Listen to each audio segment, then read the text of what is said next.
Wait, let me record.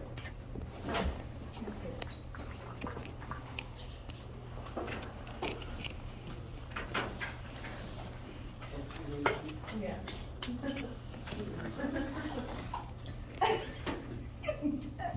I love you no more. Give it back. You think so well? Oh. You said to bring essential oil. Yeah, you can do it. Definitely get the job. I didn't get the memo. It's 7 class. Okay, so we're gonna be talking about the urogenital infections, and the reason I did that is because it's a little bit longer,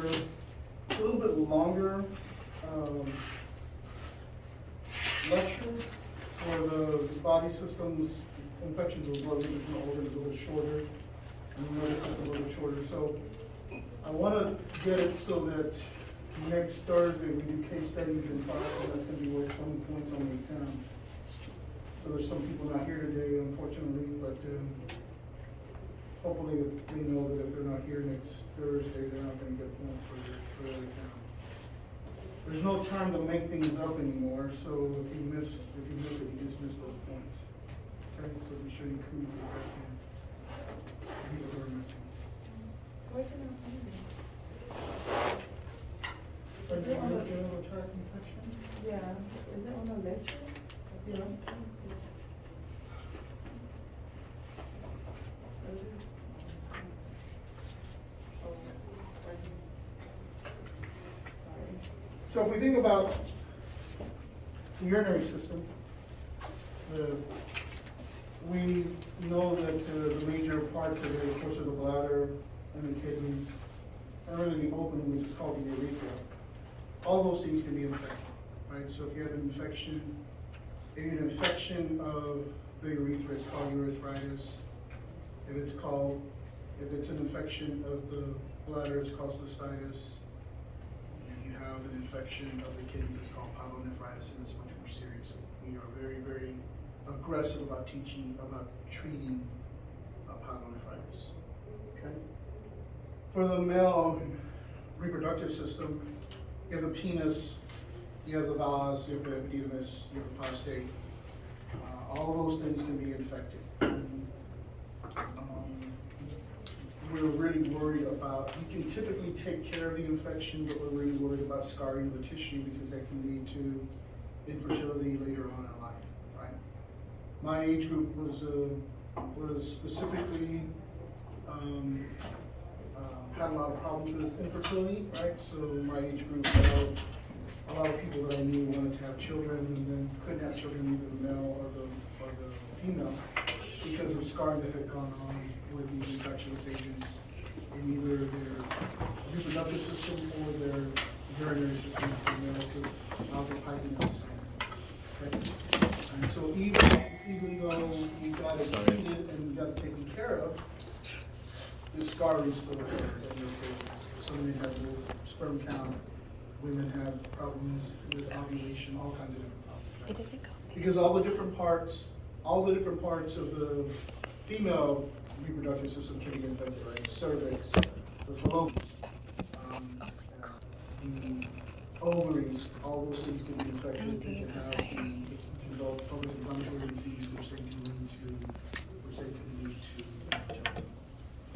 So we're going to be looking at the sequences of events that lead to all these problems, including some of the protections that are there for the systems themselves, right? And so we have flushing mechanisms, right? Urination, but also if you think about it, menensis, and some other things that go on with both of the reproductive systems and urinary tract systems. You have secretory IgA, you have mucus secretions, you have the acidity of the pH of the vagina, right? And so there's lots of things that actually protect us from having infections from those particular parts of the body. The opening of the urethra is highly colonized, right? And there's lots of organisms there. So when we're trying to establish what might be the etiology of somebody's urinary tract infection, it's important that we collect urine that's going to be representative of what's going on in those tissues, right? Either in the bladder or in the kidneys, right? And so you may have heard the term clean catch urine specimen or midstream urine specimen, and that's really all you would need to do is start to urinate and then capture the flow while you're urinating. But it's gotten so complicated now, they give you these little wipes, you're supposed to wipe before you start urinating. You're supposed to stop urinating, try to do that if you're a male. And then wipe and then urinate again and then catch. To me, it's just not necessary.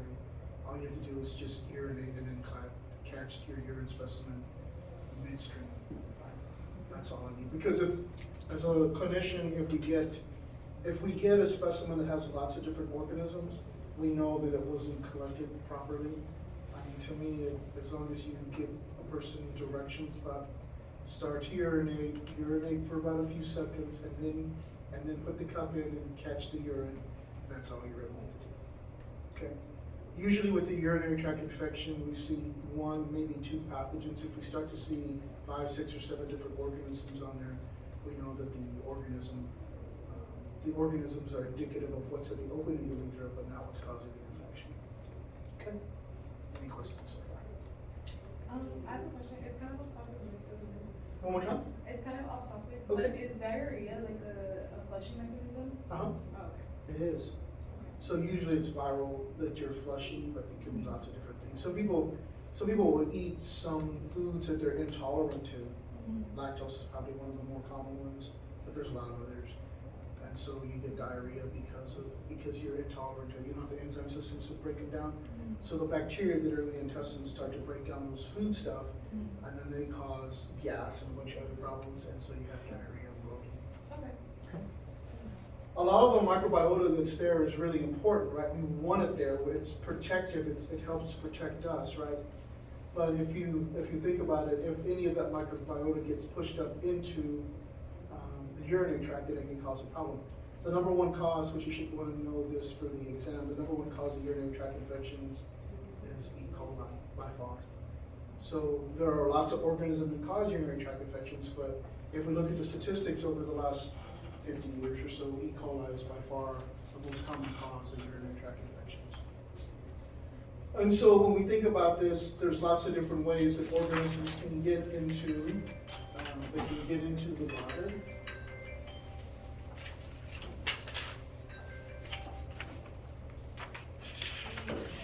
One of those ways is through sex. So having sex with somebody, especially if you're a woman, the sex act itself can push things up into the urethra, and what's in the urethra can make its way up into the bladder.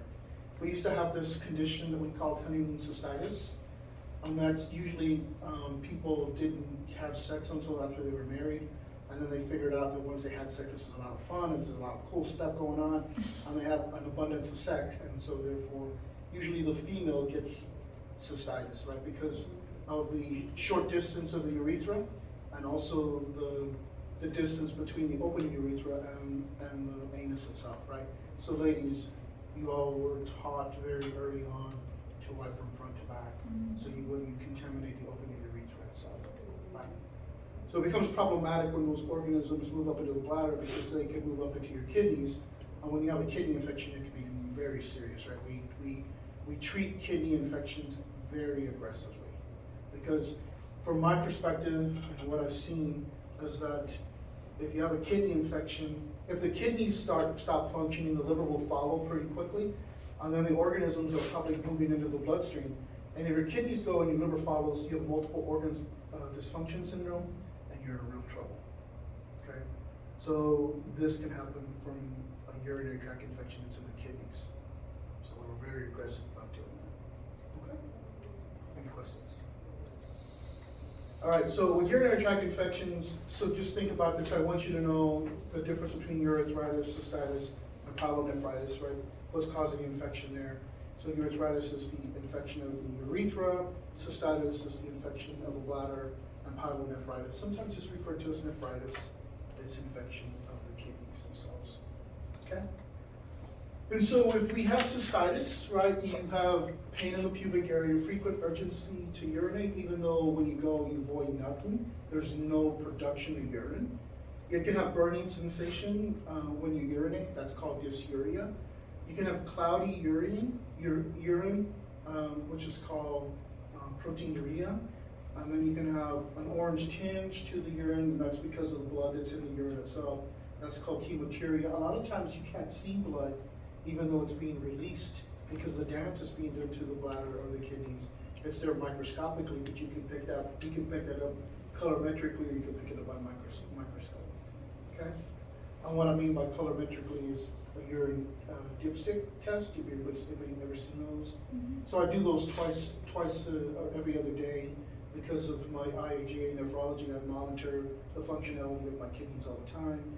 So if I see an increase of protein or urobilin or bilirubin, I get a little bit alerted, right? And it continues on for several days, and I'll call my nephrologist. But usually it's because of trauma or something else like that.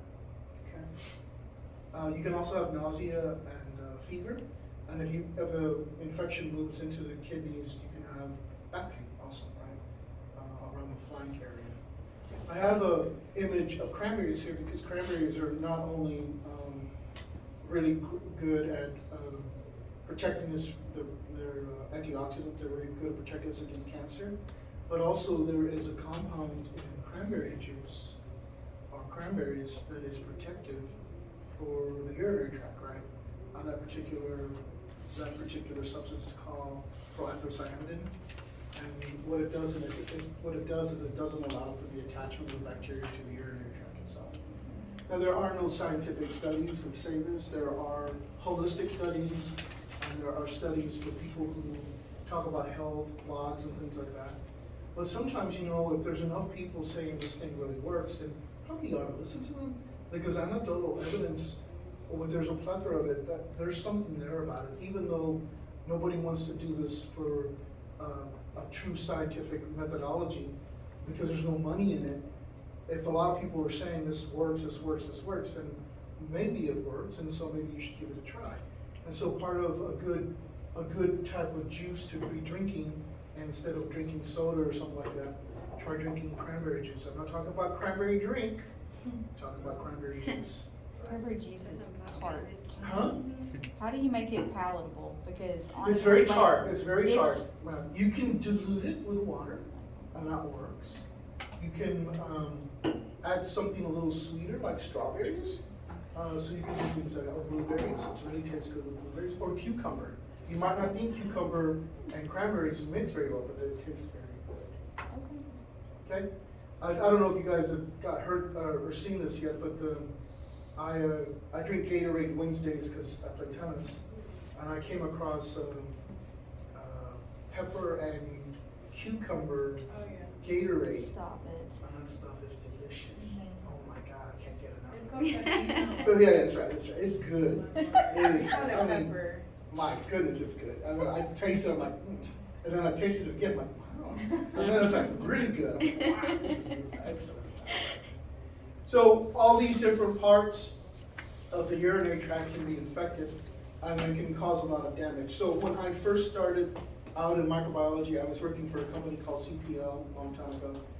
And I had a partner, and my partner was about 5 years younger. I had just graduated with a master's degree. She had just graduated with a bachelor's degree. And she was very young and very naive about things. And so one night I noticed that she wasn't feeling very well. And so she went somewhere, and I didn't see her for about 30 minutes. And after an hour, I went looking for her, and I heard her crying in the bathroom. And I went and got one of my clinical chemistry colleagues, and I said, can you go check on, she's in the bathroom crying. And so that lady went in there and checked on her, and you could hear them talking, and about 15 minutes later she came back out, and she said, she'll be all right. She goes, she was bleeding from her urinary tract, so she's got a really bad case of urinary tract infection, and she thought she had cancer, so she was really scared. Well, cancer presents itself very differently, right? But she thought she had cancer, but what we found out later was that she had a new boyfriend. And, she really liked her boyfriend, and evidently her boyfriend really liked her. So she developed a urinary tract infection because of the novelty of the relationship, right? You know what I'm talking about. Yep. So later on, like 2 days later, she came back to work, and her boyfriend brought her. And I told him, I said, is she okay? Yeah, but she was really sick for a while. We didn't know what was happening. I said, that, my friend, was your fault, right? And he didn't get it, so I said, you need to look it up. And so I wrote down on a piece of paper, honeymoon cystitis, and I gave it to him. And he looked it up and found out what was going on. Okay? So luckily for us, we worked in a place where there was a lot of pathologists. We had one of the pathologists come over and check her out, prescribe her some antibiotics, and she was fine. Okay? So here I wanted to show you the different, because every single infection is a little bit different, and every physician or every PA or every nurse practitioner is going to treat it a little bit differently, right? And so you have all these different antibiotics that can be used to clear a urinary tract infection. I'm gonna give you an example of one in lab where I do workup for students sometimes with their animals, because sometimes the vets want to charge these people $300, $400 to do a culture and sensitivity for them. I can do it for free. And so I'll tell you one of the case studies that we'll do in lab when we talk about Kirby Bauer again. But one of the surprising drugs that works very effectively is this one right here, is nitrofurantoin. Nitrofurantoin is also known as macrodan. Now, macrodan itself is excreted in the urine. So what a perfect delivery system to get rid of urinary tract infection. As long as they're not resistant to it, right? It works perfectly well. Okay? Questions? But you can see all the different antibiotics that can be used. Third generation cephalosporins, you can use fluoroquinolone, you can use a sulfa drug, and so there's just a whole bunch of them that we can use to treat urinary tract infections. The number one cause of UTIs, and women get more infections than men, is E. coli. Right? E. coli, and I want you to know after the exam, if I ask what's the most common etiology for urinary tract infections, you want to say it's E. coli. There are a bunch of other organisms. I'll show you a list of them.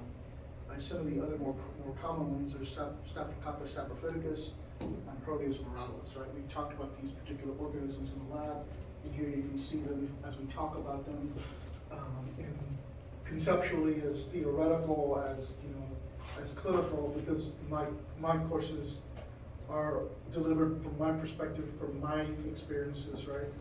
And so I always tell people, if you have a teacher who teaches out a textbook, the only experience they have is that textbook. They really can't be effective teachers because they haven't lived that particular experience. Okay?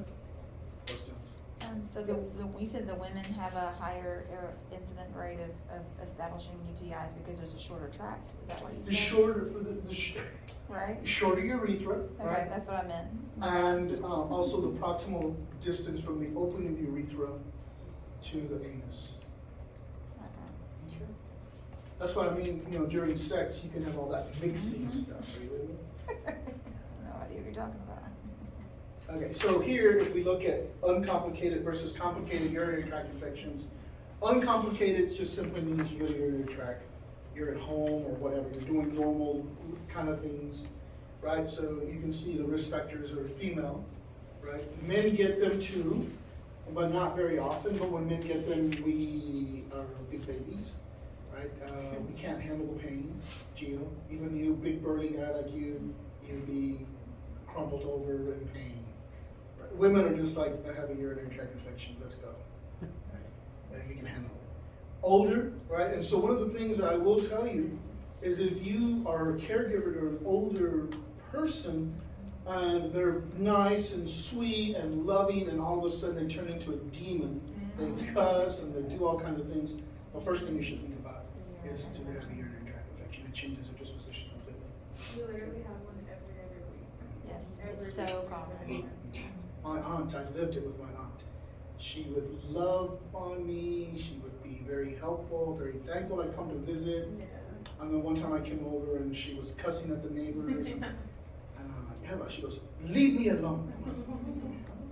And I said, will you pee in this cup for me? Why do I have to pee in it? Just do it. And I found out she had urinary tract infection.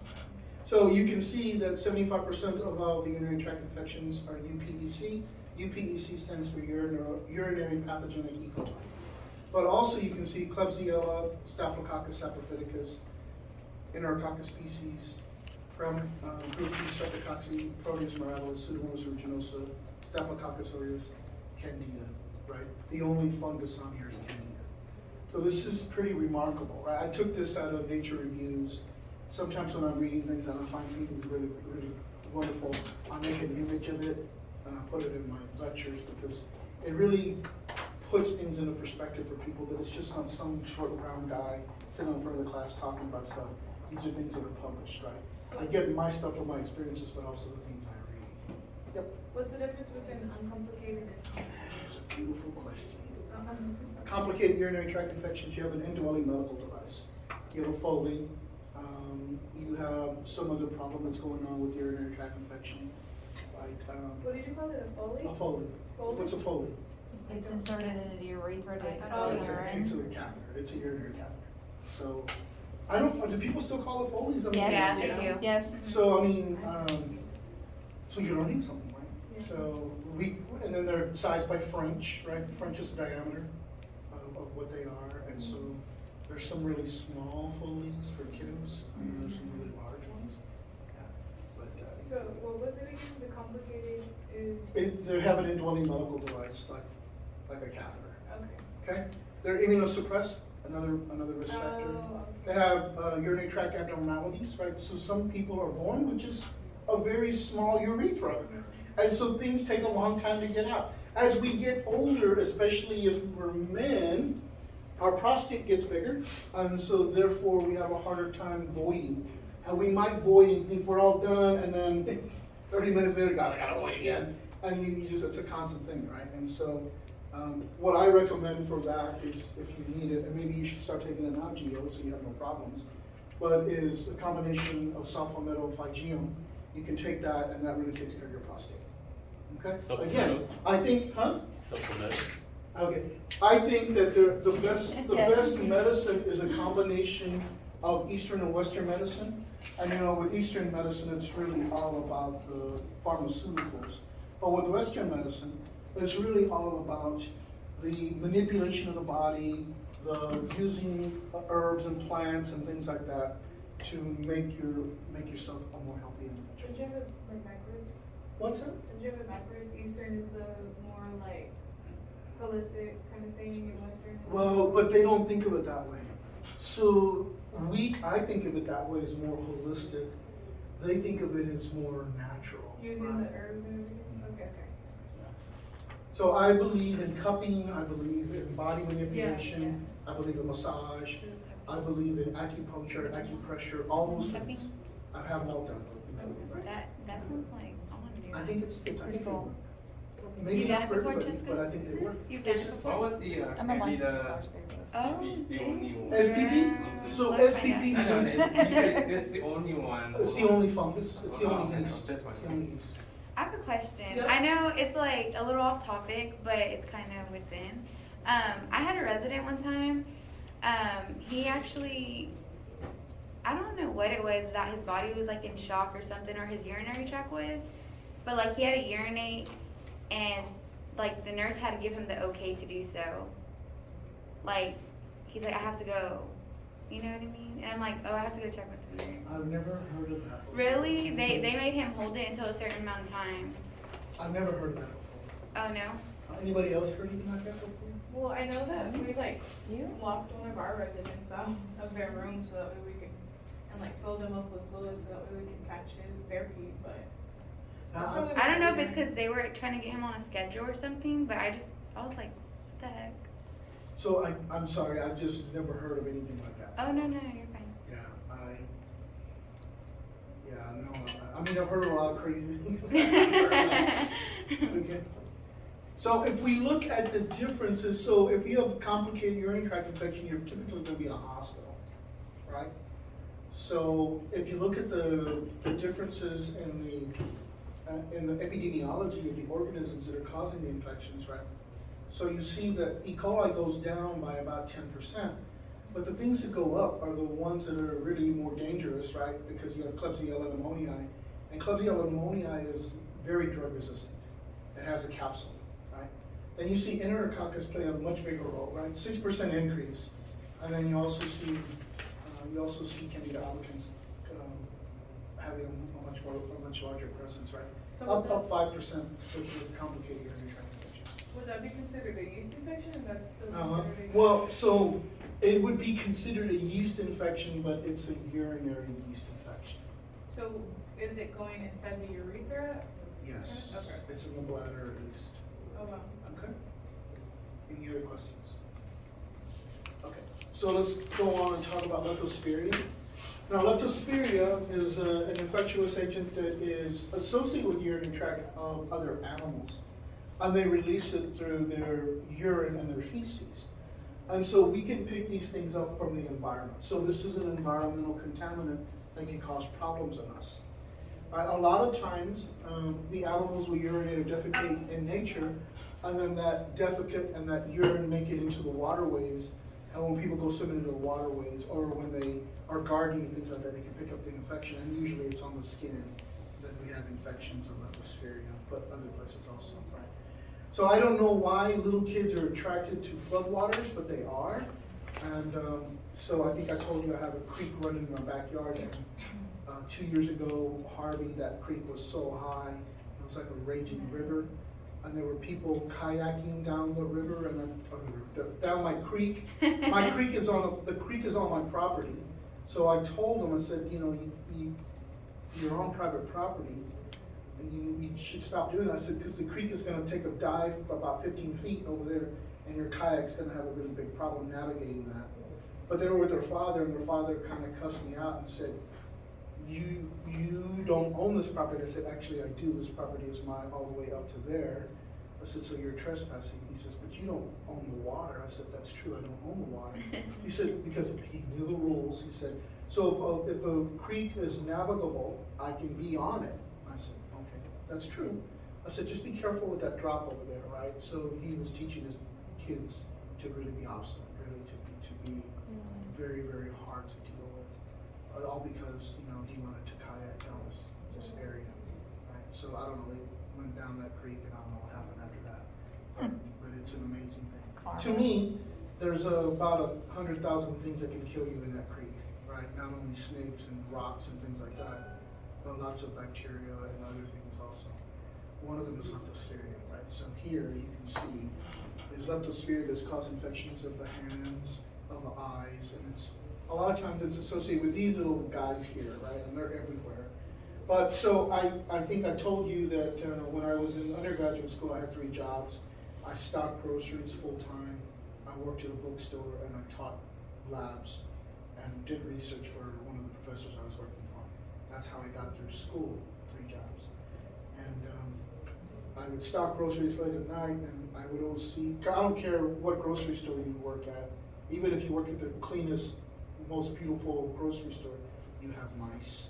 Because there's a lot of food in a grocery store, and there's no way you can keep them out, so they try to trap them before they get into the store. If you just kind of walk around the store or are observant and look for these little black boxes, almost nobody ever sees them, but these little black boxes are all around the store and even restaurants, and they're really capturing mice, right? So the mice would get in. I would be stocking 3 o'clock in the morning. I would see some mice running around. And then one time, the grocery store I worked for had a party for the employees, and they served canned sodas, and I was drinking one, and I opened it, and I felt this real bittery taste on it.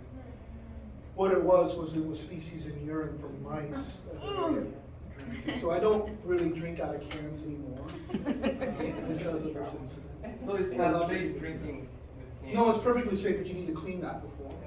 With So what? clean the top. Oh. Water. Lysol? Water.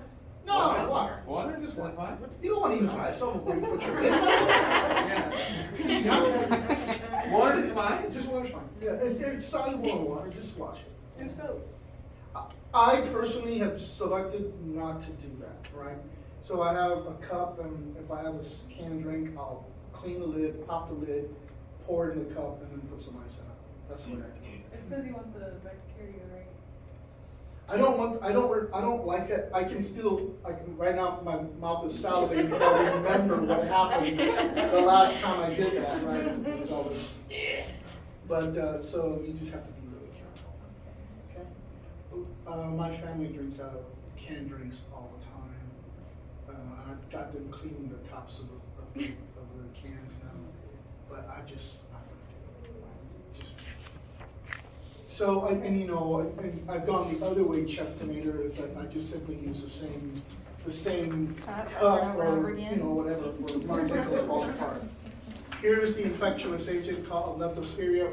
For those of you who worked in the pets, with pets, there is a vaccine against leptospirea for them. We just don't have it for humans. Let's look at prostatitis, and so this is mostly for Keon and Geo. You're through no normal process, sex and things like that, you can develop infections of the prostate. And so most men, if they have a little bit of tingling sensation, a little bit of pain in their growing pubic area, they just simply say, "Oh, I worked out too much, I'm sore," but it really can be prostatitis. And so a lot of times it goes unchecked. You get treated for something else with an antibiotic, and the antibiotic clears the infection for the prostate. But if you're not careful, then the prostate can be hugely scarred, which then can lead to infertility in men. And so this is why we're going to have this kind of this overarching theme of this entire discussion today, where you have these infections, and even though they're more of a nuisance than anything else, they can lead to pelvic inflammatory disease in women, and also prostatitis in men, or epididymitis, or infections of the vas, things like that, which then can lead to infertility in individuals. Okay? That's really one of the more important things to take away from this today. Now let's start to focus in on the infectious agents that are sexually transmitted, and before we do that, let's talk about vaginitis and vaginosis. Vaginitis is an infection of the vagina, and vaginosis is an overgrowth of organisms in the vagina. Okay? So the number one cause of vaginitis is Candida albicans by far. It's a yeast infection, right? And so ladies, when you're more likely to contract a yeast infection? When you're taking antibiotics? After a regimen of antibiotics, right? And men, those vermin, they can be carriers of yeast on the surface of their penis. When many all have sex, they can place the yeast in the vagina themselves, right?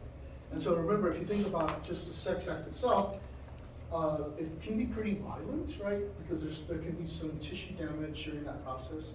And if you get some of these things that set themselves up, then that can cause a problem. But mostly the things that are going to cause a yeast infection is the disruption of the normal inhabitants of the vagina. And that's usually going to happen because there's some kind of process that's going on that either inhibits the growth or kills a lot of the bacteria that are there. By simply just washing yourself correctly as a guy, like that would help. That would A help. lot of it, That's right? all you need to do. So, yeah, we're lucky in that way, right? We don't have an internal cavity, but we need to be more responsible as men, right? Good? Any questions? So if I ask you what's the number one cause of vaginitis, it's going to be what? Candida Candida albicans. Gardnerella is the number one cause of bacterial vaginosis. This is an overgrowth of organisms. While this can be sexually transmitted, it can be picked up lots of different ways. So I had a student, her and her daughter were in the greenbelt, they were in the water. The water was stagnant, and they picked up an infection of the vagina that way, and so they got it treated that way. She called me and said, "We're having these symptoms." I'm like, "Where were you?" Because we were in the greenbelt. Did you get in the water? Yes. Was the water moving? No. What are the rules of water? She said, "Oh." So she got it checked out, and both her and her daughter were infected by the same organism. Get it tested. With BV, with Gardnerella vaginalis, what you have is a little fishy odor gets released, especially after sex, right? And so that's an unpleasant odor. And so anybody who has that is going to get it checked out, right? Because we as Americans are pretty clean. We think we are, and so we therefore want to get things checked out if they don't look what's So do you think ocean is better? Swimming at ocean is better? Absolutely. Because it moves all the time, right? And And not the only does it salt move water. all the time, but the salt water doesn't allow for things like amoeba or other organisms like that to survive. 'Cause you told us a lot of bad things from the river where. Well, but mostly after big rainstorms, right? Or the water stagnant, right? So Pro V's rules of water, heed these words, you'll be healthy. You'll be much more healthier. Number one, If the water's not moving, stay the hell out of it, okay? And I'm not talking about a swimming pool. I'm talking about a river Because or that is creek or moving. something like that, right? Actually. Number two, after a rainstorm, Wait 2 days. wait a couple of days, then get in the water. And number three, Nothing under something degree. 80 degrees Fahrenheit or warmer, stay the hell out, don't be below that. That's fresh water, okay? And be cognizant of what's going on. If there was a hurricane and the water treatment plant's not working, don't go to a swimming pool, okay? Or wade through that stuff either. Oh my God. Or what? Wade through it, like, it floods and then people are like walking around in it and. So, And I helmet. don't know if you guys remember Hurricane Harvey, when it came by. I have a place in Bastrop. I couldn't get to my place in Bastrop because everything surrounding it was flooded completely. So my place didn't flood, thank goodness, but everything around it flooded and I couldn't get there. So I was trying to get there to see if the house was okay, but I couldn't get there because everything around it was flooded. It was, flooded, 5 feet of water. How long did it take them to clear? 2 weeks. Yeah, it was pretty massive. Do you remember in Houston, there were people from Austin going down to Houston with their boats Yes. and then kind of like floating down the highway to help save people. That's just an amazing amount of water, right? Okay, so if we think about this, there are some easy ways to diagnose BV. And so one of the more common ways is just to take a little bit of some secretions that are coming out of the vagina and then look for some of the diagnostic tools. Right now, and I'll show you what those are. So broad spectrum antibiotics can disrupt the normal flora, and when that happens, you can have this imbalance, and then BV, bacterial vaginosis, or candida can start to grow. Douching and overuse of tampons to keep them in too long, they can also lead to problems like that. Contraceptive sponges, which are not in the United States anymore. However, contraceptive sponges are used in other countries. I never understood why the hell they started to sell those things. They're just nothing more than a house with bacteria, but they were using them, right? And so the role of sexual activity in the development of bacterial vaginosis is not clear, and what that means is, while you can get bacterial vaginosis from sex, you can get BV from fomites also. So what I'm telling you is, if you have a young daughter and your daughter gets diagnosed with BV, do not assume immediately that she's sexually active, right? Because women can pick this up from lots of other ways. Okay?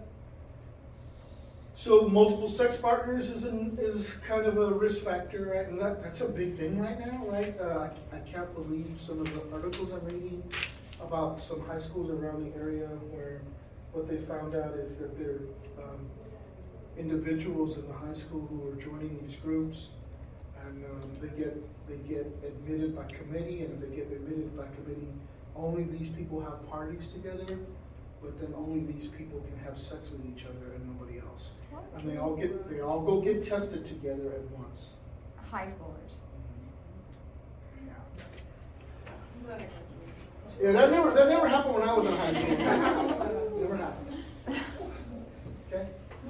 So here you can see some of the discharges coming out of the cervix itself, right? There's a fishy odor when you have that the discharge can turn smooth and white and sticky, and you can have grayish discharge between 4 to 4 weeks. Almost nobody's gonna keep having this discharge for that long. There is normal discharge, right? There's mucus that you see, but if you keep track of that, you know what's going on. But a grayish discharge or a real smoothly discharge that happens over a period of weeks, probably you ought to get it checked out. Okay? And so the complications are, of course, you can have pelvic inflammatory disease, so the necrosis of fallopian tubes or the ovaries, which leads to infertility. Okay? So the diagnostics for BV is pretty easy. Some clinicians will take a little bit of potassium hydroxide, take a little bit of the secretions coming out of the vagina of the penis, put it in, and you have this fishy odor that the kids release. Some people say it's just BV. I don't go with that at all. I think that's not enough. What I will do is I will take a look under a microscope, or I'll grow it on a plate. Under a microscope, what I'm looking for are clue cells. So this is a normal cell, right? A normal epithelial cell. This is the clue cell, so you can see that the clue cell is completely inundated with these little bacteria. and the bacteria are fraying the cells and making them all look like they're beat up.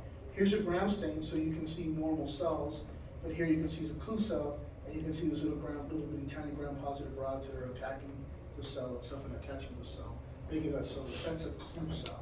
I need you to know that a clue cell is indicative of bacterial vaginosis for the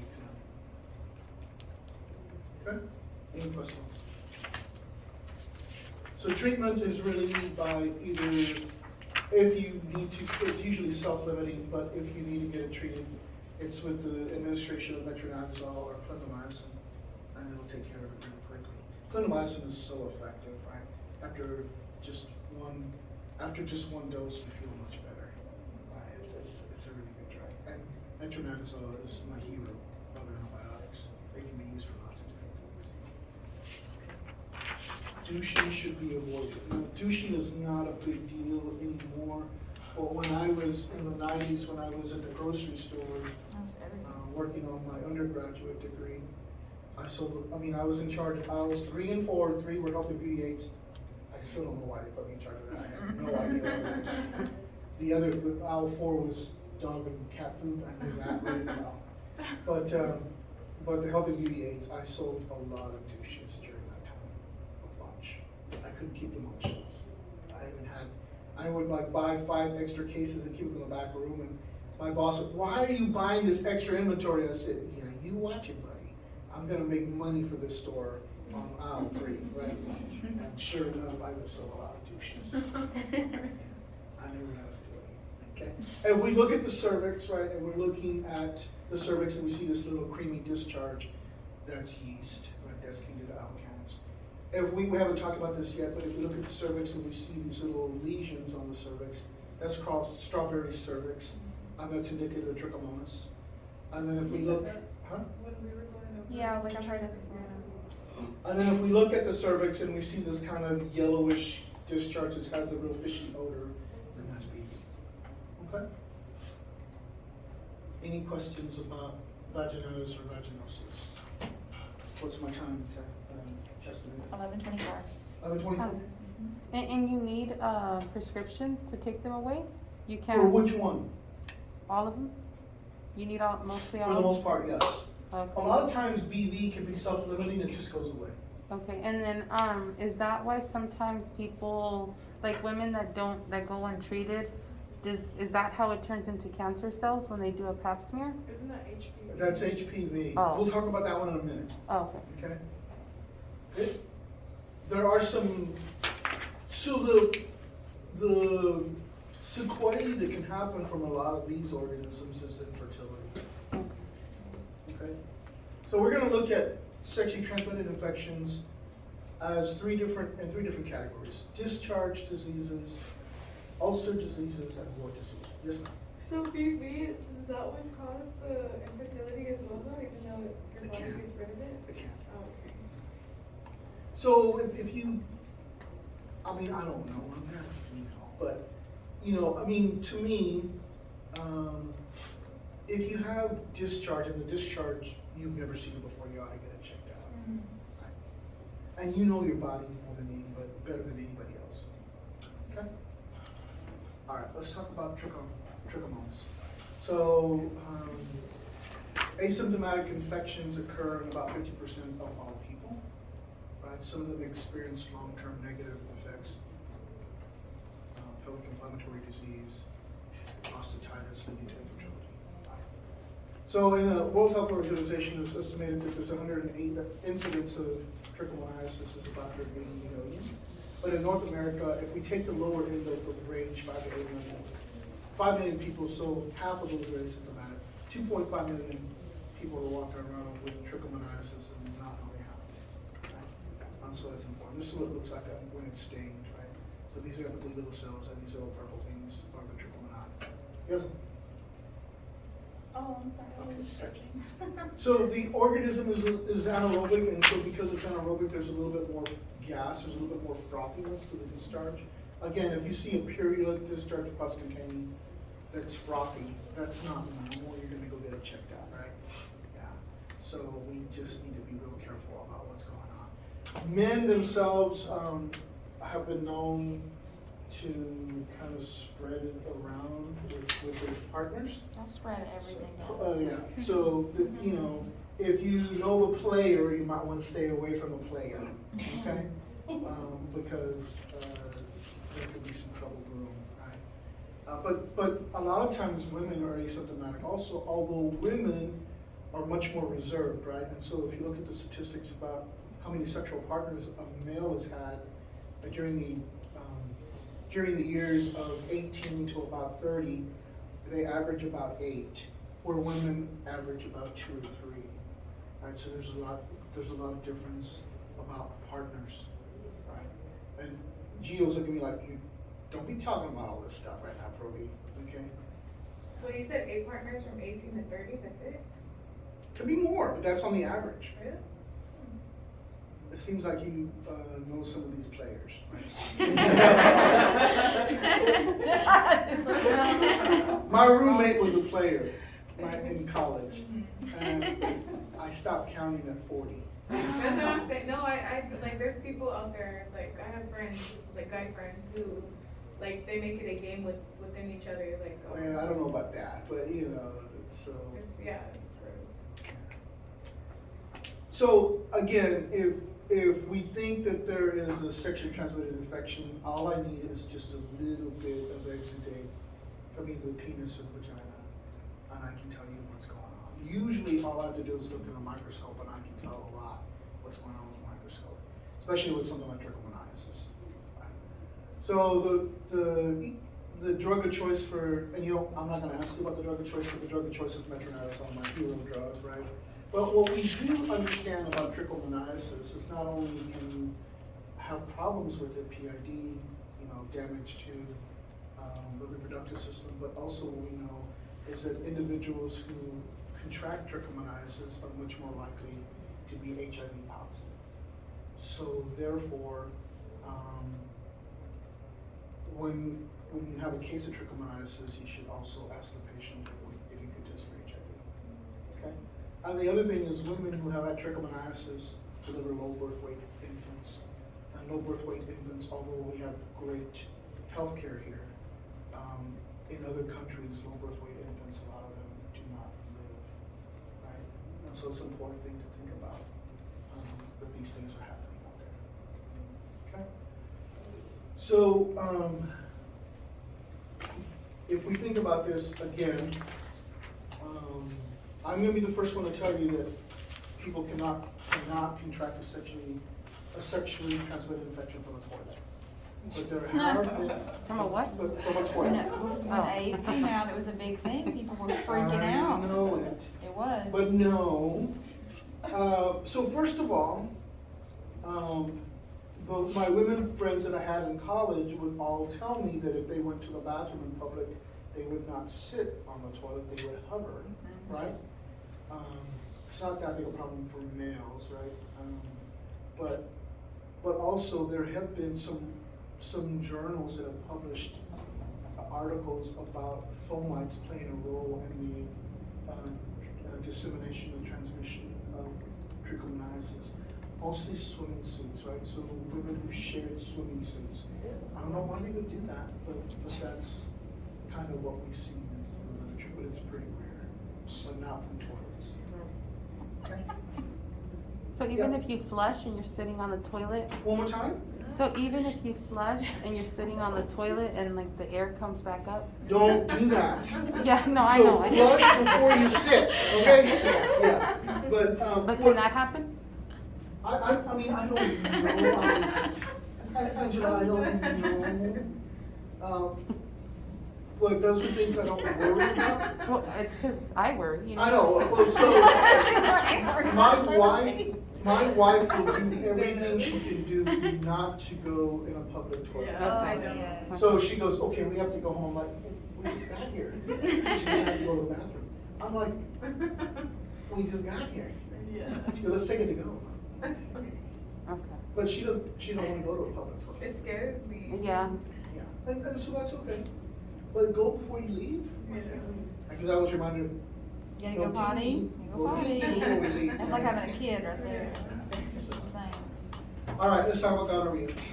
So gonorrhea is on the rise, and there's a lot of drug resistance to it, right? It most frequently infects the cervix and urethra, the rectum, the pharynx, and the conjunctiva. I'll talk about my episode with the pharynx.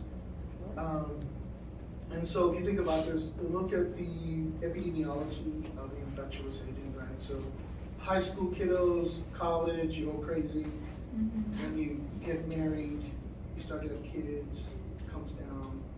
Then unfortunately, 50% of all people who get married in the United States get divorced. And so Oh, you see- remarried. Isn't that just the total? What's that? Isn't that just the total? Yeah, I'm talking about this area right now. So I actually might be in this area.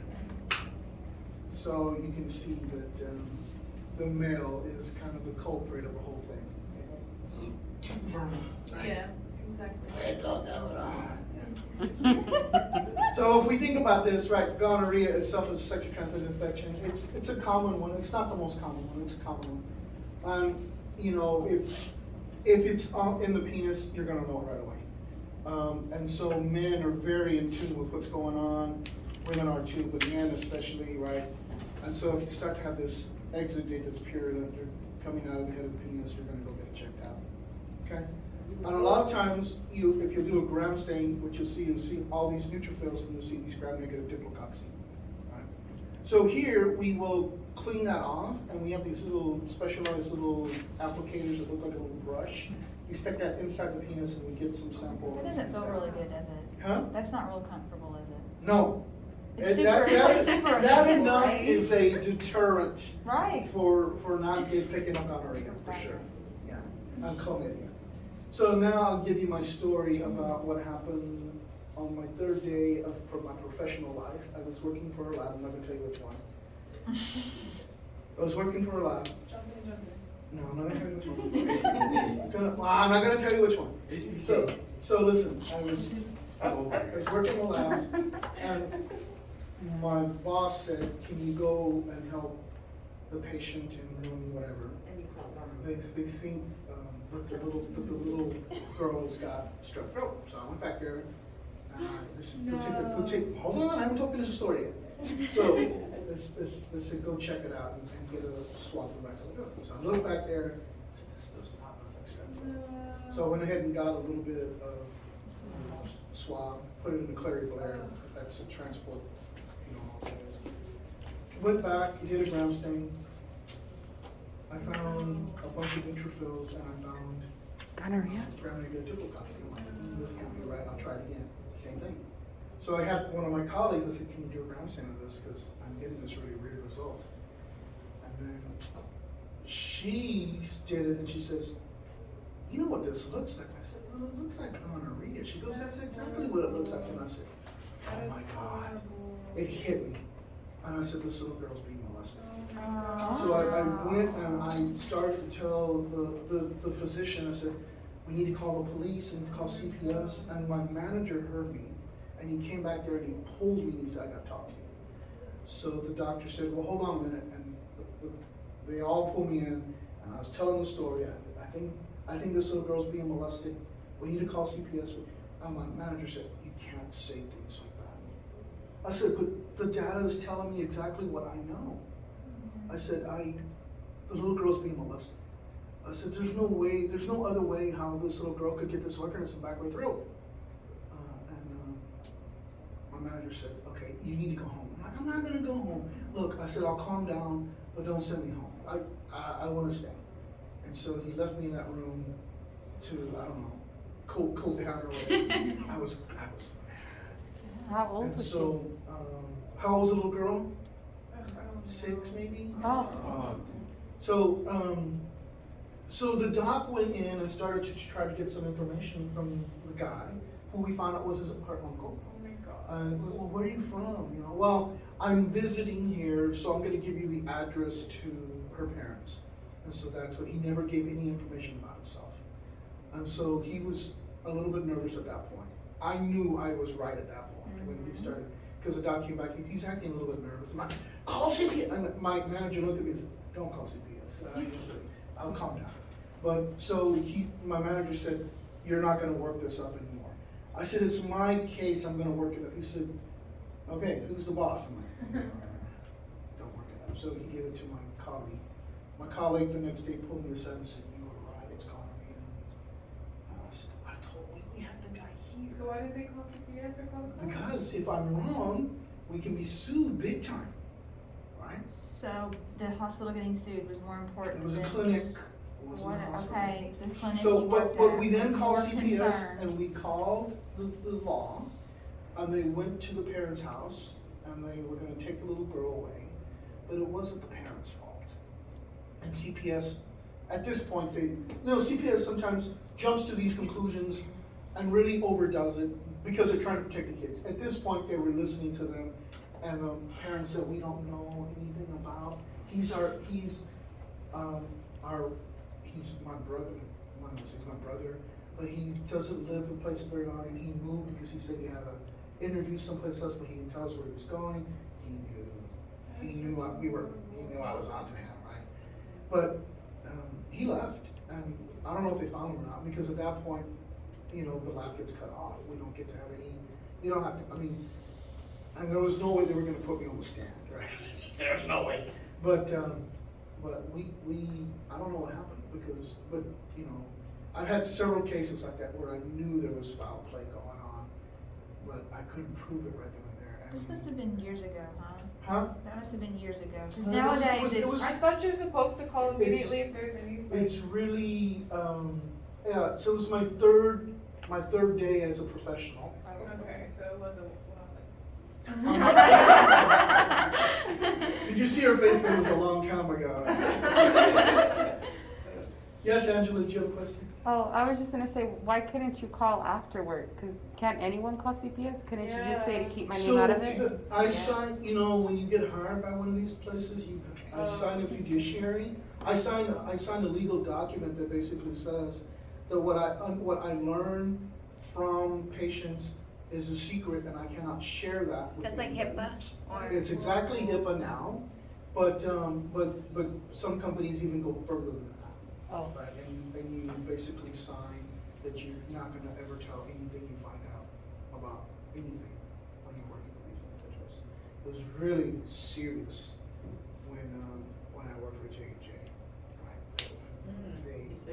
They sat you down with 3 lawyers, and they said, you will not do this, you will not, do you understand? He said, J&J told me, we will take care of you for life if you take care of us for life. And they were right. Right? My second week, I had a person come down from the fitness room who invited me to be part of the fitness group, and they said, come on in, we'll take care of you. I got there, they moved me into this room, they gave me a full body massage. I had no idea I was gonna get that. They gave me a bag with all of these workout clothes in it. It was remarkable, remarkable.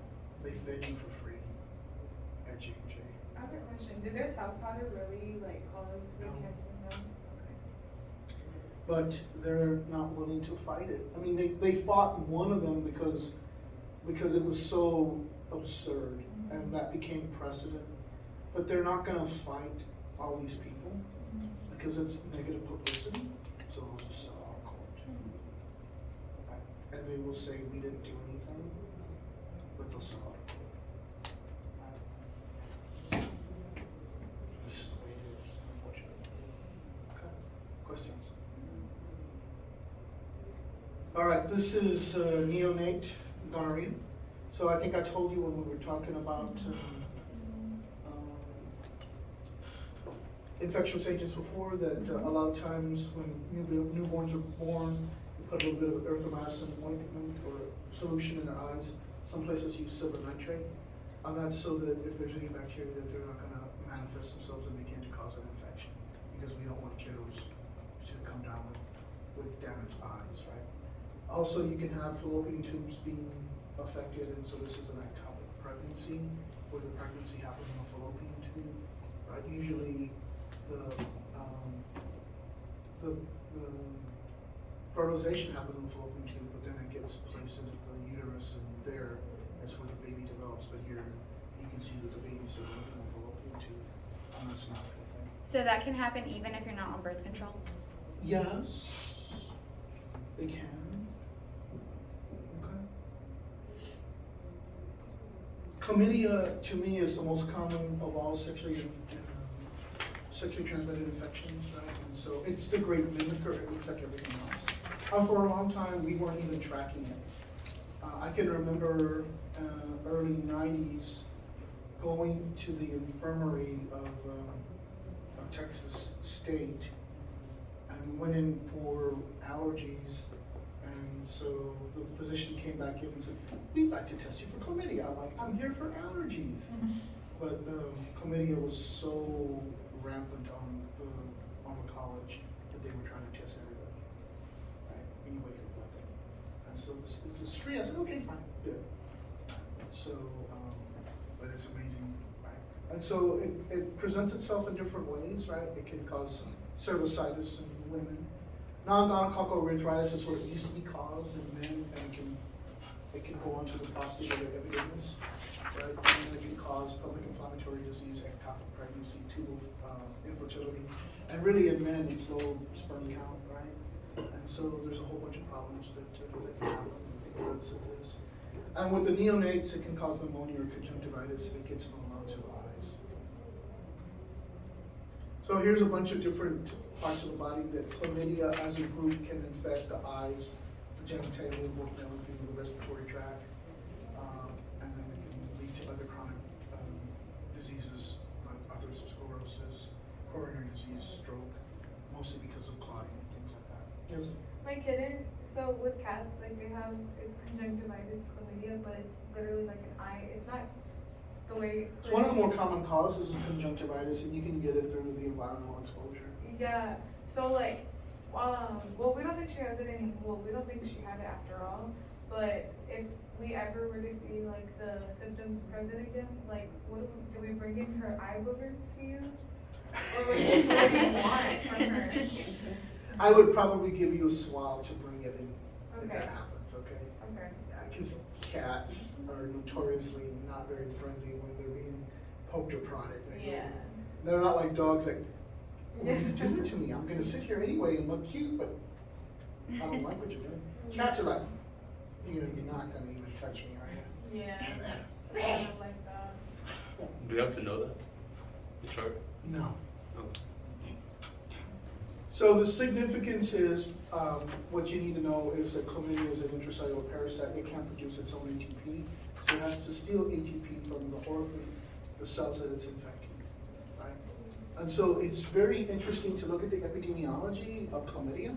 So first of all, let's look at the age groups, right? So you can see, starts at 10 to 14, high school, oh my goodness, college, holy moly, and then you graduate, you become more responsible, and so the places go down, right? If you look at this map, the darker blues show you where there's more cases of chlamydia. And so it's very interesting to me that, again, you've seen this over and over again, but you see Louisiana, Mississippi, Alabama playing a big role again, right? And why is that? Why is New Mexico and Arizona, why are there so many cases? That's right, in this particular area, right, there's a lot of reservations. But if you look at this, can you tell me which state has the highest incidence? Alaska?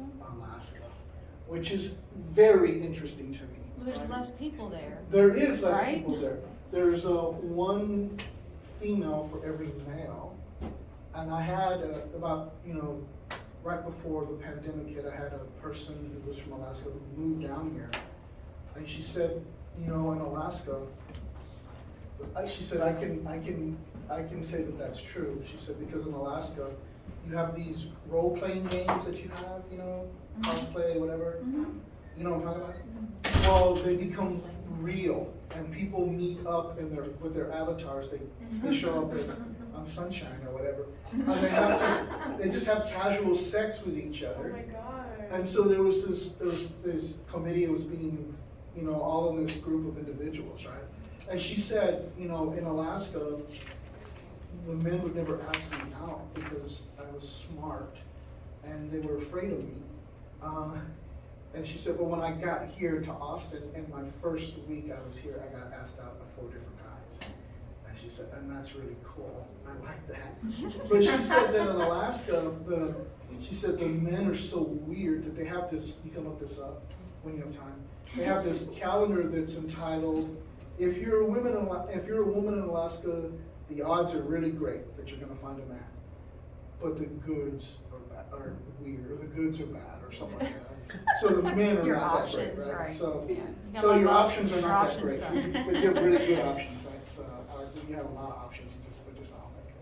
That's pretty cool to think about. Again, if you're looking into cervix, healthy cervix versus one that's infected with chlamydia. Let's look at ulcer-containing diseases, and so we'll start, of course, with syphilis. So syphilis is a very complicated infection, and it's on the rise again. It has 3 different stages. It has primary, secondary, and tertiary syphilis. Primary syphilis is associated with a canker sore. I'll show you what that looks like in a minute. Oh, here they are. And then the secondary syphilis, it moves systemically, and so you get lesions all over the body. It gets into the joints, you start to lose your hair, all kinds of different things, right? And then tertiary syphilis, it's now in the nervous system. It's really big, it's hard to treat. And you have these big old lesions that we call guma that show up on your body. And so let's talk about this. So syphilis itself, right, has 3 different stages. It's a gram-negative spirochete. The easiest way to look at it is do a fluorescent antibody test. The antibodies are specific for syphilis. You can mix them up and the syphilis will light up under a fluorescent microscope. Easy to do, right? Here is your primary syphilis. These canker sores are formed. Now you have to be careful when you use the word canker nowadays, because canker is just used as a lesion. And so my cousin said, I want you to look at my canker sore. I'm like, I don't want to do that. It's right here on my tongue. I'm like, okay, this is different. And so you just got to be careful, because my background is a little bit different than my cousin's background.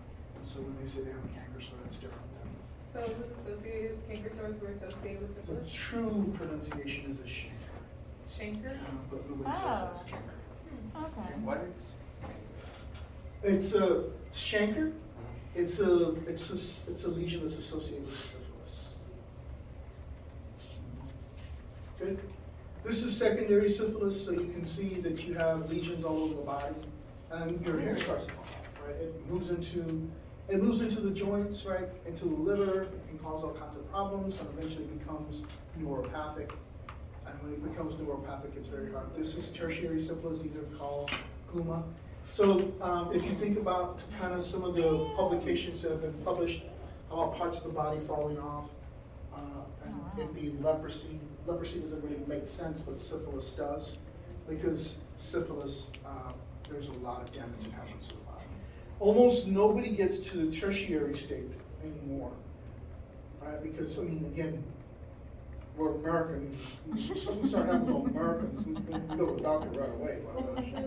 Would be pilots, remember With the what? with those pilots, the. Tuskegee. Go ahead. Yeah, so with that, like, they let them develop all of this and. A bad time in our history. But yeah, so they were testing the effects of syphilis on the human body.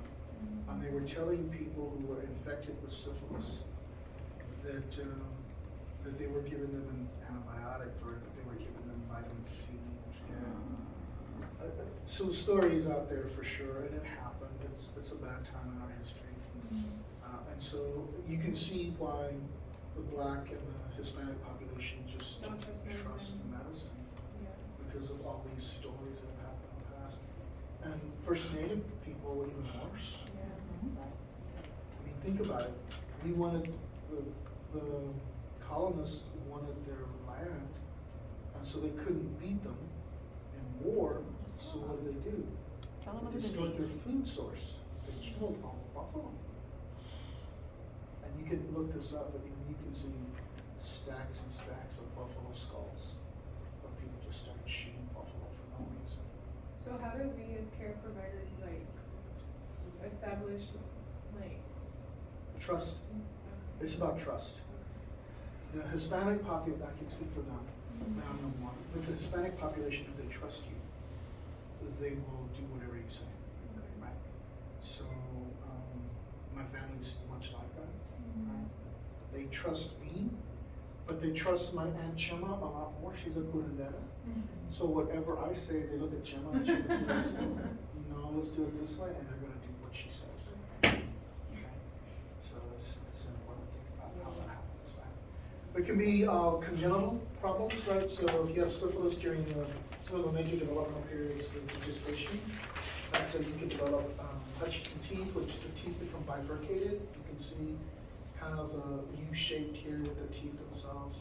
You can develop chins that are, or joints that are problematic, right? Saddle nose deformity, right? And so there's some different things that happen because syphilis interferes with the development periods of the baby in utero. Okay? Cancroid, I'm not gonna ask about at all. I put it in here because at some point we started to see an increase of cancroid, but it just never established itself in the United States. The etiology for cancroid is Haemophilus influenzae, but we just don't see it very often. If we do, it's from people coming from other places. Herpes is a different story. So herpes can infect every single tissue of the body. Herpes simplex 1 is typically found in the buccal cavity. Herpes simplex 2 is found urogenitally. And you can get infections that can be mixing. Right? So it is a problem. And the morning folks were really talking about a couple of young ladies in there are dating. Some the dates that they've had recently have been very open with them, but a lot of the dates that they've had recently have all had herpes, and they basically said, well, that was you know a no for me after I heard about that, right? It would be a no for me also. Although you know you can only spread herpes when you're having an episode. So if you're not episodic, if you don't have lesions, then you're not going to spread it. But still. It is lysogenic, and if you get herpes, it's a gift for life. So here is what you were talking about, Miss Angela. This is HPV. Not all HPV strains can cause cancer, but the ones that we typically are interested in, the rates that people carry were pretty high. Those are venereal warts, right, caused by HPV. And so that's unattractive, but you can get them burned or frozen off. But almost all wart processes are because of HPV, human papillomavirus. Right? And so when we have dysplastic cells, we want to be sure that we're following up with that. And so if we see dysplastic cells one time, we might say come back in 3 to 6 months, 3 to 6 months, and we'll look again. And then we might increase monitoring if we continue to see dysplastic cells. But if your dysplasia goes away after 3 months, then we're not worried about it so much. Can Okay? you, like, is it similar to herpes if you have like the warts on your surface, like, can you spread HPV still? Or, Yes, you can spread it. I mean, nobody's gonna engage in sex if there's venereal warts look like that, right? It's not gonna happen. Again, Provi's rule, if it looks bad, smells bad, stay the hell away from it. Is that the rectum? That's what I thought too. It's It's not? a female? Right? Wow. Oh, well. Front? Yep. Yeah, so I didn't think so either. Okay. Okay. This is molluscum contagiosum. Molluscum contagiosum is also a viral process, but this one is infrequent. Some people get it one time and that's it. Some people get it infrequently over their entire life. I had a cousin who had this. The mother was absolutely scared because they got diagnosed by a physician. Said, I don't know that they know what they're talking about. I said, can you look at them? I'm like, I'm not a physician. I said, just look it up. You know a lot about this stuff. What do you know about this? I said, well, it's molluscum contagiosum. And she said, yeah, that's what he said. I said, well, okay, so why are you worried? Well, he said it was caused by a virus. I said, it is. I said, well, is it going to be forever? I'm like, no, usually it goes away and then you don't see it. But if you break these pustules, the inside of it is real grainy like sand. It's really interesting too. You can tell I'm not very afraid of some of these things at all. Right? To me, it's just interesting when these things happen, especially in a family. Okay, don't tell anybody that he has molluscum. Why not? It's not like, it's not like cancer. Because my family's like that. She's not cancer. What do you mean? They don't, if they think they don't, if they say it softly, people won't hear me. Everybody knows. I want to spend just a little bit of time talking about HIV/AIDS. I know I beat this one to a pulp, but it's really important because a lot of my colleagues in this classroom are young and Latina. And the young Latinos right now are the group of individuals that are having the highest incidence based on papers I've read recently of HIV. Right, so I need for you all to be aware that it's out there, and I don't want y'all to take care of yourselves, right? But remember, people don't die of HIV or AIDS; they die of some other opportunistic infection that they acquire because they don't have a good immune system, right? Their immune system has been compromised because HIV has destroyed the T4 helper, and the T4 helper is a sentinel of the immune system. Okay. So if you look at some of this is an older one, but if you look at some of the ways that people can get sex, right? So male to male sex, Hispanic, Latino male to male sex, male to male sex, white, and then so remember the sex act itself is a little bit violent, and so if you're having anal sex, you're going to break some of the capillaries back there, and so that's going to open up the possibility of getting HIV into that area, right? Mouth also, right? But you can see that the heterosexual between Latinos is really up there, and also black, but the paper I read recently puts the Latinos at a higher incidence. Okay. Again, if we look at the highest incident rates per area, right, so you can see the District of Columbia, Georgia, Florida, Why do you see? Louisiana. Why do you see? Because there's a lot of There's- People in and out of there all the time? What's that? People in and out of there all the time? Poverty. Really? There's two sides to the District of Columbia. There's a really affluent side where all the congressmen and senators live, and then there's the rest of it. It's much like that in Nevada, also around the Vegas area. So you go to one part of town, it's like, wow, you go to the other part of town. And so it's really interesting to think about. Look, here we are. So if we think about it, there has to be some kind of sharing of body fluids to acquire HIV. But the things that scare me the most are what's going on in Africa, and it's still going on to this day. Oh, yeah. So if you think about every minute of the day, a young lady, 15 to 24, gets HIV in sub-Saharan Africa, statistically. Right? And so that, to me, that's problematic. And some of the problems arise from some of these legends that if you have sex with a young female, that if you have HIV, your HIV will be cured. And that's just not true. But again, in this time and age, if you say it enough times, it becomes people's reality. And so you put people at all kinds of risk. So this is Ruth Coker. And during the time when HIV/AIDS started to first come on in Arkansas, nobody wanted to deal with those people. And so what she did was she had some property that she basically opened up where people could come and bury individuals who died of AIDS because nobody else wanted them. And so to me, she's one of the heroes because she was willing to step in to help people who nobody else wanted to help. And so I think that's really important.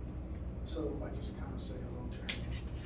We talked about Group B streptococcus. Streptococcus agalacti is in about 10 to 40% of women's normal inhabitants over time. What's that?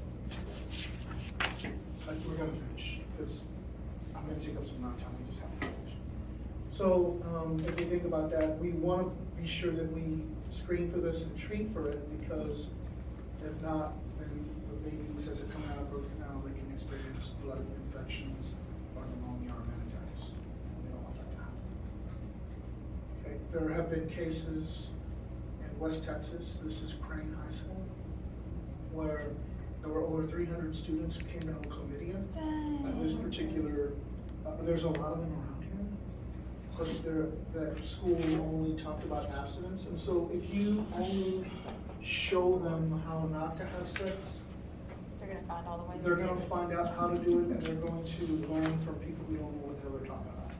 And so they're gonna have all the wrong information. So I think after that, the school board decided that they were gonna talk about sexual health in school, and I don't know how they did that, but it was really interesting to me, how this happened. Okay. So they're not doing sex ed anymore? What's that? They're not doing sex ed anymore? Or is it an They, old they never curriculum? did sex ed, Oh.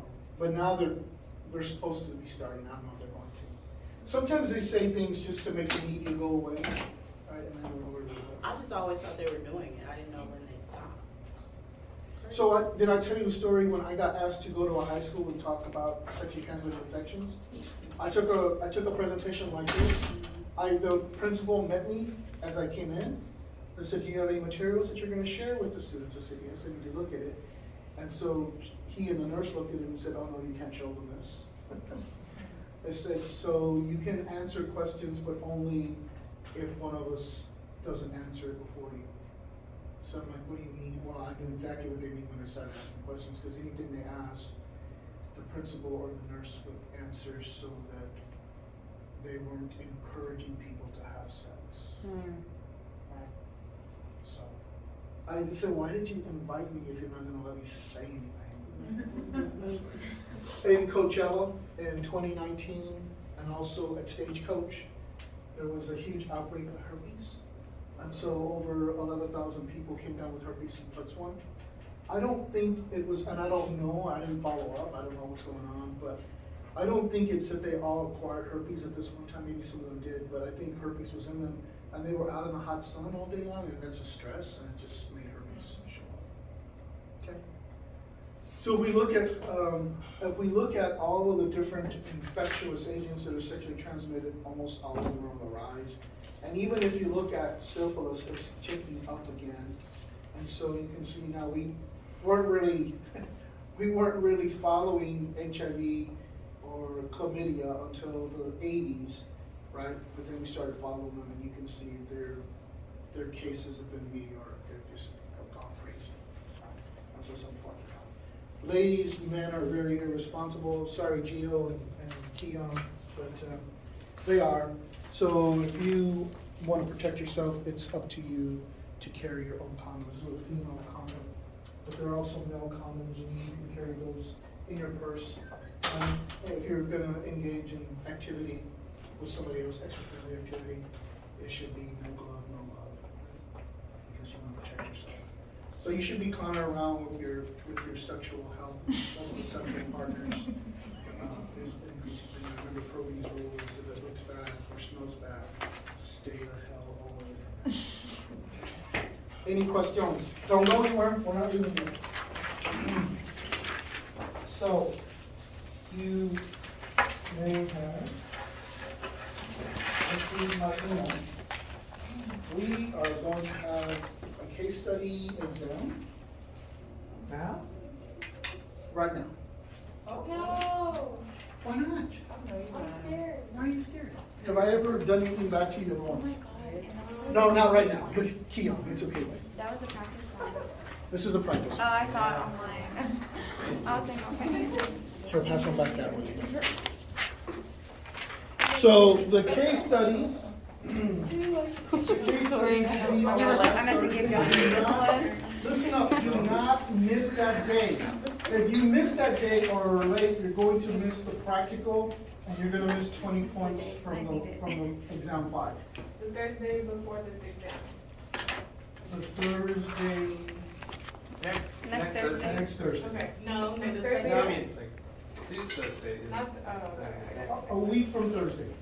So it's Thursday, I'm sorry, 22nd? The second, we have an exam, Yes, the second. we have a lab exam. So I already, I thought we weren't having a exam. That's what you said. Are we having a lab exam? yes. Next Thursday. And this. And this. Yeah, Oh. the big group busy next Thursday. That's why I moved this. So, I've already got everything ready for you, so you may have noticed that there is an extra button that I just put in. It's called Exam Case Studies. And on here, there's that practice exam I just gave you in color. But every one of the cohorts has already got, if you open up Preons, for instance, they've already got 2 case studies there for them. When I take those exams, I will open them up, and you guys will be able to work on them as a group with any resource that you want. You can bring anything you want that day. You're gonna work on it as a group, okay? Graded by group too, right? No, I will grade them. But you're going to present your Resources. findings to the class, Look at all the. okay? Good. So can we Is just that our compare papers are yours? these? Yeah. You can do whatever you We'll want. use those. Anything you Are wanna we do. just gonna grade it Yeah, it's like a dictionary. Start printing everything, all the labs, all the lectures. So we'll take. Okay, so let's go through this. You guys should know the answers to these because we just covered it. This is a good example, because we just covered this. Right, so here we go. The patient was a 19-year-old female with a history of urinary tract infections, UTI, 4 months prior to admission, for which she was treated with oral ampicillin without complications. 5 days prior to the admission, she began to note nausea without vomiting. 1 day later, she developed left flank pain, fevers, chills, and noted urinary frequency. So what do you think is going on already? Kidneys, urinary tract infection again. Which kind? Say, Flank pain, what is it called? flank Oh, pain. nephro. Pyelonephritis, very good. So, during the initial interview with the patient stated that she had a new boyfriend who was very amorous. So you can see probably he wrote some of this stuff. Clearly. The physician ordered a CNS. She presented with a temperature of 101.8 and physical examination showed left costal-vertebral ankle tenderness. Urinalysis of a clean catch urine sample was notable for greater than 50 white blood cells per high-powered field, 3 to 10 red blood cells per high-powered field, 3+ bacteria. Urinary cultures were subsequently positive for greater than 100,000 CUs of a gram-negative lactose fermenting rod per milliliter, and the bacterium was beta-hemolytic sheep E. liquid. coli. Just hold on a minute. But yes, the answer is that. So what does this tell you? Here are the clues. What does this tell you? That is gram-negative. Gram-negative rod. What does this tell you? It's McConkey? I don't know. The blood. No, it's McConkey. Is this a lactose fermenter or a non-lactose fermenter? It is lactose. Yes, Lactose positive because fermenter. And they have. what is the cloudiness around the colonies called? Bile precipitation. And there's only 2 organisms that produce bile precipitation. What are they? E. coli And citrobacter. Right? And that's beta hemolytic home blood. Okay? So, let's go to the questions.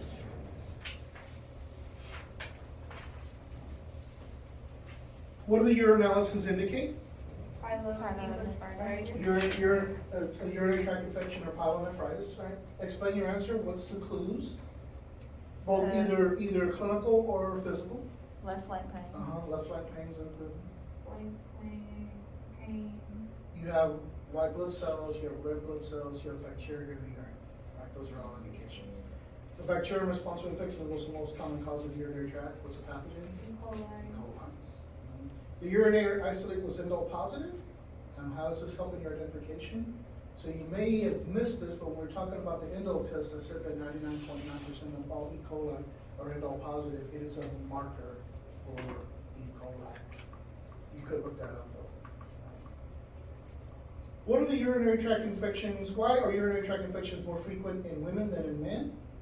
Because of The shorter, Just shorter, maybe. yeah, no, yeah, the shorter tract. Shorter urethra And and the shorter distance the between the distance urethra and the between anus. open urethra and the Anus. anus. Does this woman have cystitis or pyelonephritis? pyelonephritis. Right? Why is it different? Why is it important to differentiate the two? Because cystitis is pyelonephritis is dealing We with. treat it much more aggressively because a lot more things can go wrong. Right? You develop systemic infections. Explain why UTI should be suspected in elderly who are exhibiting mood swings or personality changes. More cranky. So when they have urinary tract infections and they can't communicate that, they're in pain, and their pain gets manifested by anger. Okay? And what is the potential role of the new boyfriend in this case? If he was a carrier possibly? He's the one. Just the, what did she say? You do not, I'm not repeating what she said. I'm not repeating it. Okay. What does it mean when you say amorous? Huh? Amorous? Huh? Lots of love and Loving. Oh. So much. amor, love, loving. So what would we call the new boyfriend? Just the. He could be a possible lover? carrier, right? He probably is a carrier, but that's not what happened. So he's the mixer. What is He's the mixer, that's right, he's the mixer. Mixer of what? Right. Somebody explain the key. I'm sure in English, so explain. Not Not here. You're gonna be nursing students, you shouldn't be afraid to talk about sex. So what happened was Physically during does sex, mixing. some of the bacteria were pushed into the urethra of the young lady, He and physically it does then the caused mixing. pyelonephritis. Got it now? Okay, so I have 8 different case studies I wrote. I picked them especially for your cohort. So you've got 2. When next Thursday, I will present a color copy and a bunch of grayscale copies to your cohort. You'll need to turn them all back into me, but the one with the color copy is where you'll write your answers. Okay? I will grade them and I will add 20 points. Hopefully, if you answer them correctly, I will add 20 points to exam 5. So exam 5 is going to be worth 80 points, and then this will be 20 points tacked onto it. It's not extra credit. I don't give extra credit for this many points. It's part of the exam, just like those questions were part of the exam. Okay? And we can't see this yet, right? I didn't think so. I decided not I'll to try. do that because some That's people, fine, that's fine. some people will finish it like that, and others won't even look at it until. Yeah, that's fine. Okay? That's fine. So everybody's gonna have the same I'm just opportunity. making sure. Okay. It's all hidden at this see point, it. but I got it all set up, it's ready to go. Okay. I worked hard for you all last night. Okay, thank So you. it is related to lab and the lecture. It looks like. 'Cause those It is things- everything put together, Keith. Yeah, so everything, yeah. Just like nursing. We're not in nursing school. Prerequisites. I'm getting you ready. Thank you.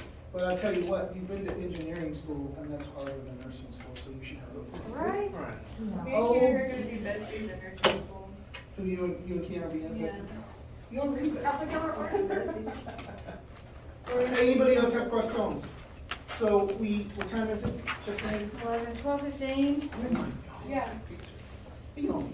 You can't even read Hey, it. I'm giving you your money's worth, Jessica. You can't give me negative, read that. you can't give me negative reviews for giving you more than, or giving you your money's worth, right? Hey, listen, take 5, beat me in lab. We have some things to do. And then we'll say goodbye, and you'll have a good Thanksgiving. Thanks, God. Did that help you? Yeah. Okay. Yeah, for sure. Because we need to kind of pull it up anyway and look and see, make sure that everything. Hey, Chelsea.